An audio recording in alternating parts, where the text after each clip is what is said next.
গণ অধিকার পরিষদের সভাপতি ও ডাকসুর সাবেক ভিপি নুরুল হক অভিযোগ করেছেন যে আওয়ামী লীগ ভয়ঙ্করভাবে ক্ষমতায় ফেরার চেষ্টা করছে।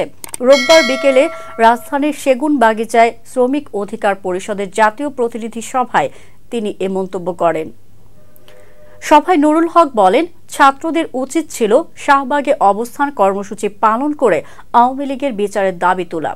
তবে সবাই এখন ভাগ বাটোয়ারা আর ক্ষমতায় যাওয়ার পরিকল্পনায় ব্যস্ত।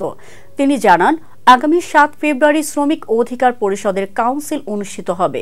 এ উপলক্ষে 4 সদস্যের নির্বাচন কমিশন গঠন করা হয়েছে, যার প্রধান নির্বাচন কমিশনার হিসেবে দায়িত্ব পালন করবেন আবু হানিফ। নুরুল হক আরও বলেন, আমরা সবাই শ্রমিক, প্রধান উপদেষ্টা থেকে প্রধানমন্ত্রী পর্যন্ত সবাই শ্রমিক হিসেবে কাজ করছেন। শ্রমিক অধিকার পরিষদ জুলাই গণ অভ্যুত্থানে গুরুত্বপূর্ণ ভূমিকা পালন করেছে। তিনি গত 15 বছরে বিরোধী মতের ত্যাগকে অন্তর্ভুক্ত করে সহযোগিতার দাবি জানান। তিনি বলেন, দশম, একাদশ ও দ্বাদশ জাতীয় সংসদ নির্বাচনগুলো জালিয়াতি ও ভোট ডাকাতির মাধ্যমে হয়েছে। 2008 সালে ভারতের সঙ্গে চুক্তি করে আওয়ামী লীগ পাতানো নির্বাচনের মাধ্যমে ক্ষমতায় এসেছিল।